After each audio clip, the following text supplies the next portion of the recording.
Jala Bangku.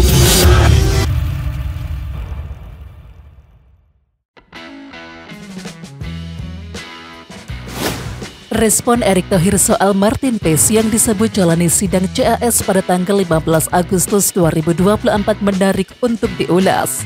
Sekretaris Jenderal PSSI atau Sekjen PSSI Yunus Nusi pernah menyampaikan sidang akan berlangsung pada tanggal 15 Agustus 2024. Yang menarik, Ketua Umum PSSI Erick Thohir tak bisa merespon panjang lebar terkait jadwal yang kemungkinan tanggal hasil sidang diumumkan. Ia malah meminta hal itu ditanyakan lagi ke Yunus Nusi. Enggak tahu, Pak Yunus Nusi lebih mengerti dari saya enggak bisa jawab, ujar Erick Thohir di Jakarta pada Selasa 6 Agustus 2024. Kita tunggu dari hasil meeting FIFA dan CAS, saya enggak tahu tanggalnya, mungkin tanya Pak Yunus dapat dari mana, tambah Menteri BUMN itu. Apakah Martin Paes batal membela timnas Indonesia melawan Arab Saudi di matchday pertama grup C kualifikasi Piala Dunia 2026 zona Asia, yakni pada Jumat 6 September 2024 waktu Indonesia Barat? Asumsi ini muncul karena Ketua Umum PSSI Erick Thohir tidak tahu menahu saat ditanya apakah Martin Paes akan menjalani sidang di Pengadilan Arbitrase Olahraga atau tidak pada Kamis 15 Agustus 2024. Sementara itu juga benar sidang CAS digelar di tanggal tersebut, peluang Martin Paes memenangkan sidang sangatlah besar. Sebab ada banyak pemain di luar sana yang diizinkan berpindah federasi meski pernah membela sebuah negara di usia lebih dari 21 tahun. Kehadiran Martin Paes dibutuhkan timnas Indonesia untuk menghadapi negara-negara raksasa benua kuning di babak ketiga kualifikasi Piala Dunia 2026 zona Asia. Dan timnas Indonesia tergabung di grup C bersama Jepang, Australia, Arab Saudi, Bahrain, dan juga China. Ya, artinya nasib Martin Paes baru akan diketahui pada pertengahan Agustus 2024. Patut untuk dinanti apakah kiper berusia 26 tahun itu dapat segera membela timnas Indonesia atau malah tidak jadi. Ketua Umum PSSI Erick Thohir mendukung Piala AFF 2024 untuk diundur. Namun dia belum mendapatkan keterangan resmi terkait hal tersebut. Awalnya Piala AFF digelar pada tanggal 23 November sampai dengan 21 Desember 2024. Timnas Indonesia tergabung di grup B bersama dengan Vietnam, Filipina, Myanmar, dan juga Laos. Dan kabarnya Piala AFF 2024 mundur dari jadwal semula untuk menghindari bentrok dengan jadwal kompetisi antar klub Asia. Kompetisi itu adalah AFC Champions League Elite 2024-25 dan juga AFC Champions League 2 2024-25. Erick Thohir mengatakan jika Piala AFF diundur dari jadwal membuat timnas Indonesia akan lebih matang untuk persiapan. Kabarnya setelah perubahan jadwal, ajang itu akan bergulir pada tanggal 9 Desember 2024 hingga 5 Januari 2025. Kalau memang diundur ke Desember 2024 akan lebih baik, kata Erick Thohir di Jakarta Selasa 6 Agustus 2024.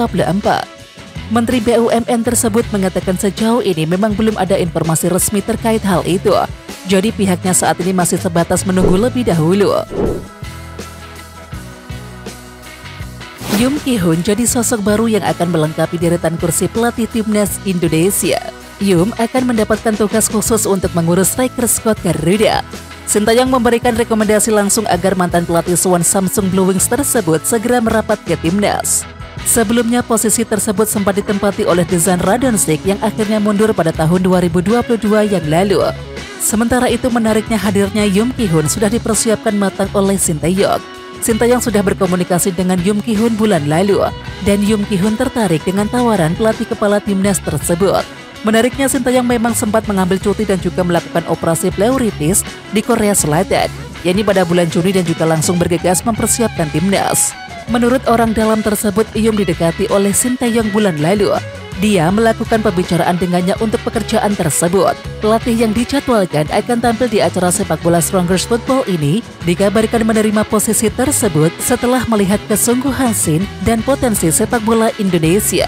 Tulis laporan Sport.Sud. Masih dalam sumber yang sama, Sintayong dan juga Yoom akan segera merapat ke Indonesia pada bulan Agustus ini. Scott Garuda akan menjalani persiapan jelang melawan Arab Saudi dalam agenda putaran ketiga kualifikasi Piala Dunia 2026 zona Asia, yakni pada 6 September mendatang. Semua pemain dijadwalkan akan berkumpul pada H-4 jelang laga tersebut. Dan pemusatan latihan jangka pendek kali ini dipilih oleh timnas Indonesia. Ketua Umum PSSI Erick Thohir menyambut baik keputusan Sintayong merekrut pelatih striker anyar untuk timnas Indonesia. Erick Thohir berharap hadirnya pelatih baru itu bisa meningkatkan kualitas skuad Garuda. Ya, seperti diketahui Sintayong baru saja merekrut pelatih striker untuk timnas Indonesia. Yoon Ki-hoon yang juga berasal dari Korea Selatan memiliki spesialisasi melatih serangan dan juga ketajaman di lini depan. Menanggapi kabar ini, Erick Thohir menyambut baik hadirnya Yoon Ki-hoon di timnas Indonesia. Mantan Presiden Inter Milan itu berharap kedatangan staf pelatih baru dapat membantu peningkatan sepak bola Indonesia. Ya, memang untuk tingkatkan kualitas timnas, kami harus memperkuat tim yang kedokteran, medis, pelatih.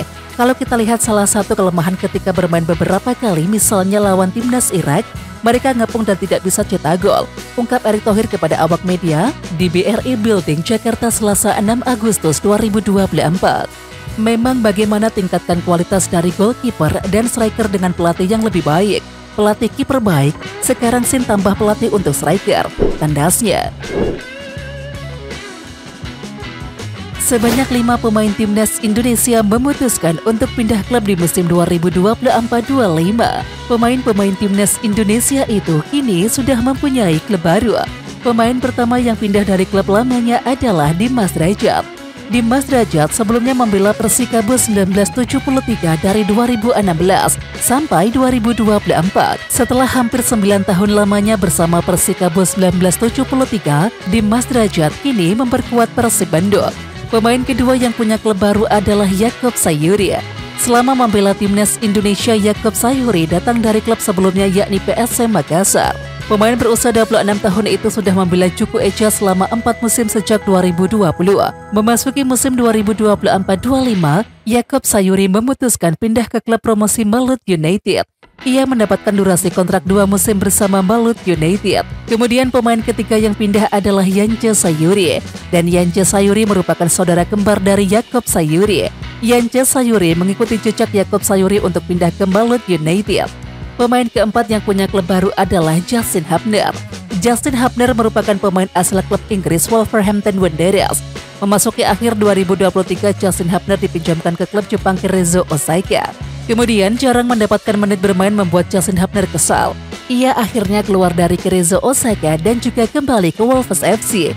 Dan kini Justin Hubner dipinjamkan lagi ke klub kasta tertinggi Liga Swedia IFK Norrköping. Pemain timnas Indonesia terakhir yang punya klub baru adalah Elkan Bagot. Elkan Bagot resmi dipinjamkan ke klub League One Blackpool FC. Ipswich Town meminjamkan Elkan Bagot selama 1 musim penuh di Blackpool. Blackpool adalah tim kasta ketiga Liga Inggris atau berlaga di League One. Bek timnas Indonesia Justin Hubner berpotensi mengalami sejumlah kerugian setelah bergabung bersama klub Swedia IFK Norrköping. Beberapa kerugian ini mesti diantisipasi oleh bek kelahiran Belanda itu. Sebagai informasi, Justin Hubner telah dikirim klubnya Wolverhampton Wanderers untuk bergabung bersama IFK Norrköping dengan status pinjaman. Klub ini berkompetisi di kasta tertinggi Liga Swedia. Ya, dirangkum oleh Garuda Raya News, kerugian yang pertama adalah bisa jadi cadangan. Justin Hubner tentu saja harus mempertimbangkan sejumlah kemungkinan, termasuk peluang menit bermain. Pasalnya, ada beberapa nama pemain di sektor pertahanan IFK Norrköping yang berpeluang jadi pesaingnya. Yang kedua adalah perbedaan gaya. Justin Hubner tentu harus berusaha untuk beradaptasi dengan lingkungan barunya di Swedia. Hal ini tak hanya menyoal gaya permainan di kompetisi negara tersebut, tetapi juga aspek sosial budaya. Ya, Justin Hubner harus bisa menyelesaikannya dengan cepat jika tak ingin tersingkir dari persaingan Norrköping. Lalu yang ketiga adalah kendala bahasa. Justin Hubner juga harus segera belajar soal pola komunikasi di tempat yang baru. Pasalnya dia bakal menghadapi perbedaan bahasa yang cukup mencolok dengan pengalaman-pengalaman sebelumnya. Sebagian besar pemain IFK Norrköping merupakan penggawa lokal alias kelahiran Swedia. Oleh karena itu, Hubner masih bisa memahami bahasa-bahasa penutur setempat. Hal ini memang kerap kali menjadi kendala bagi para pemain baru yang berkarir di luar negeri, terutama yang negaranya tak menggunakan bahasa Inggris. Komentar Elkan Bagot usai resmi bergabung dengan klub kasta ketiga Liga Inggris Blackpool. Elkan Bagot berharap bisa memberikan kontribusi positif. Bek timnas Indonesia itu datang dengan status pinjaman dari Ipswich Town. Dia diikat kontrak selama semusim. Ini merupakan masa peminjaman kelima Elkan Bagot dari Ipswich Town. Sebelumnya Elkan Bagot pernah dipinjamkan ke Kings Lynn musim 2020-21, Gillingham FC 2022-23, Sandhampton 22-23, dan Bristol Rovers 23-24. Ya, di sisi lain Elkan mengatakan sangat senang menjadi bagian dari Blackpool FC.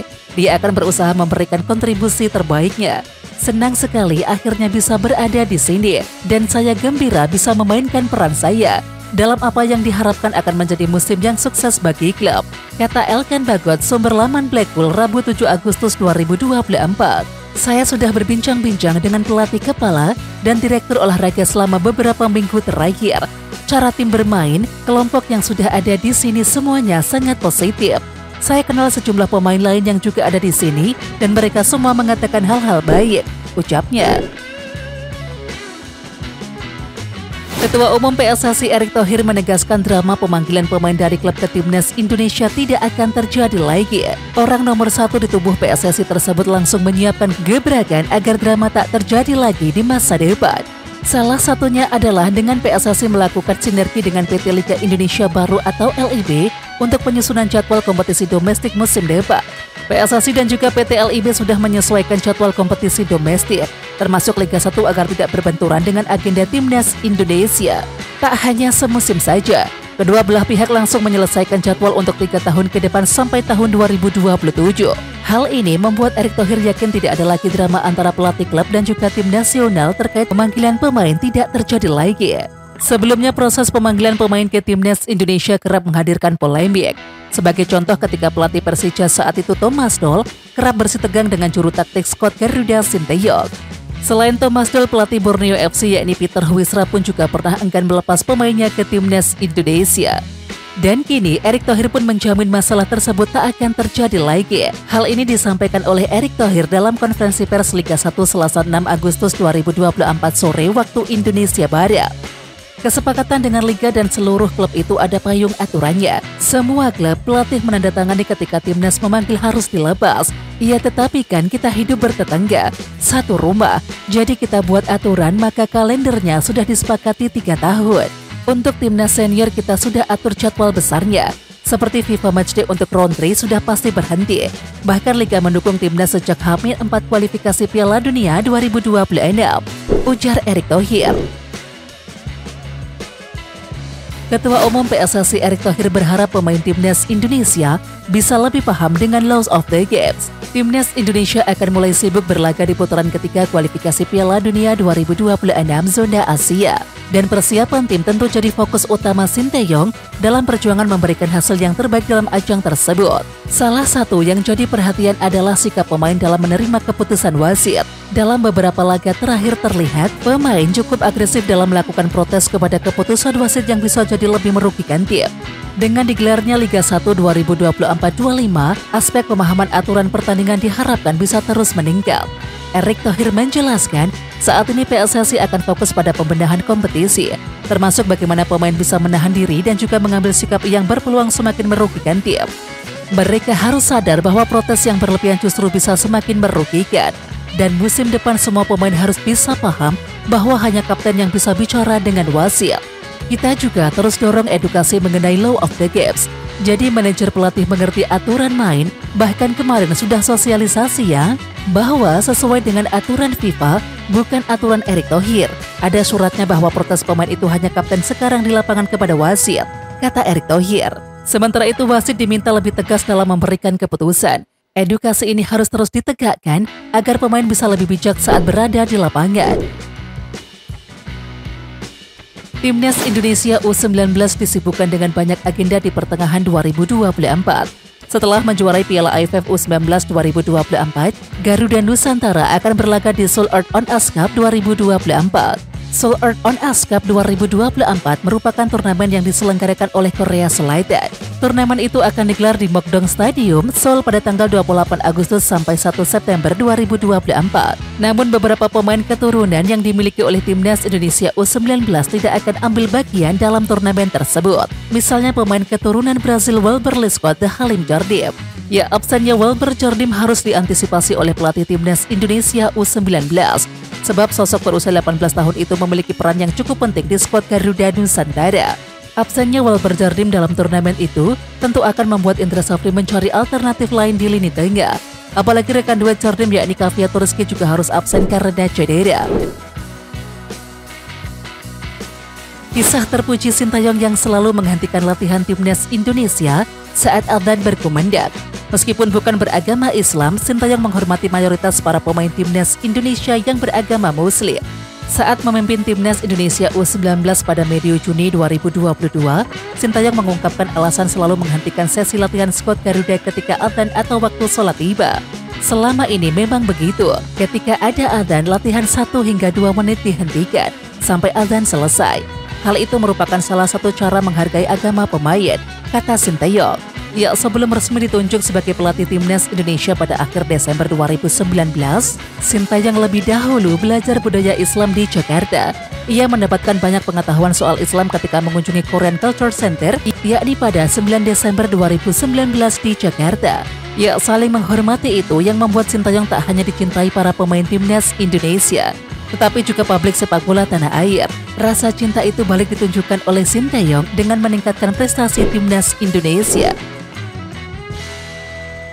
Pemain timnas Indonesia Ronaldo Kuateh resmi diperkenalkan sebagai pemain klub elit Liga Thailand Muangthong United. Kabar perekrutan pemain 19 tahun tersebut dikonfirmasi dari laman Baltai pada Selasa 7 Agustus 2024. Pemilik 2 caps timnas Indonesia senior tersebut diperkenalkan oleh klub barunya pada hari ini. Muangthong United, mantan juara 4 kali Liga Thailand, resmi memperkenalkan pemain asing terakhir Ronaldo Kuateh. Tulis Baltai. Striker bintang yang sedang naik daun dan pemain sayap timnas Indonesia untuk bergabung dengan tim pada musim 2024-25. Lanjutnya, Ronaldo Kuateh sudah diperkenalkan bersama tim Muangthong United untuk musim 2024-25. Pemain 19 tahun tersebut bakal menggenapi kuota ASEAN terakhir untuk Liga Thailand. Ronaldo Kuateh bakal mengenakan nomor punggung 99 di Muangthong United. Bintang timnas Indonesia Tom Haye sejauh ini masih belum memiliki klub usai kontraknya dengan klub Belanda SC Heerenveen berakhir, yakni di bursa transfer musim panas 2024 ini. Setelah lama menunggu, Tom Haye lantas diisukan bakal kembali memperkuat klub lamanya yakni NEC Breda. Pasalnya, klub yang juga berkompetisi di kasta tertinggi Liga Belanda tersebut terlihat sengaja mengosongkan nomor punggung 33 yang dulunya sempat dikenakan Tom Haye. Lantas karena alasan itulah rumor mengenai Tom Haye dan juga NEC Breda berhembus kencang. Sementara itu, kelanjutan karir pemain berusia 29 tahun tersebut masih misteri mengingat musim baru yakni 2024-25 akan segera dimulai. Namun Tom Haye sempat dikaitkan dengan beberapa klub seperti Como FC dari Italia dan juga Besiktas dari Turki. Akan tetapi, sejumlah rumor tersebut belum jelas kebenarannya hingga saat ini. Kini Tom Haye dirumorkan akan kembali bergabung dengan mantan klubnya NEC Breda. Kabar itu mengudara setelah NEC Breda tak kunjung mendapatkan pemain dengan nomor punggung 33, angka yang pernah dipakai oleh Tom Haye. Tom Haye, sang profesor, kembali ke Breda. Daniel Bielika yang luar biasa dulunya memakai nomor 33 tetapi sekarang 99. Apakah NEC akan menyediakan nomor kaos untuk pemain Indonesia? Tulis akun @TGTG 4015 dikutip pada Rabu 7 Agustus 2024. Timnas U17 Indonesia sudah memiliki pemain dari Australia yakni Matthew Baker. Akan tetapi pelatih Nova Arianto nampaknya ingin menambah kekuatan dengan memanggil 1 pemain lagi dari negeri Kangguru.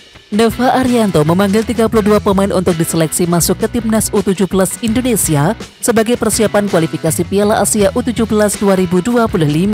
Pemain yang lolos seleksi akan bergabung dengan pemain yang tampil di Piala AFF U16 2024 yang lalu. Sebelumnya di Piala AFF U16 2024, pemain dari klub Australia Matthew Baker bermain untuk Indonesia. Setelah sudah memiliki Matthew Baker, Nova Arianto memanggil 1 pemain lagi dari Australia, yakni Matthew Davis dari Subiaco AFC.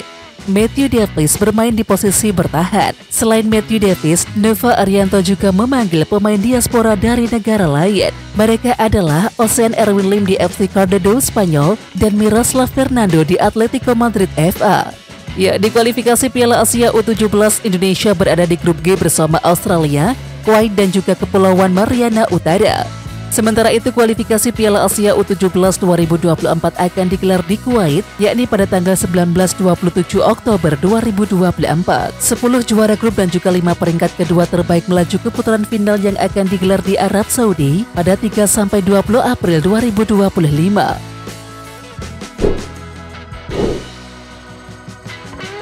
Oke Timnas Lovers, siapa kita?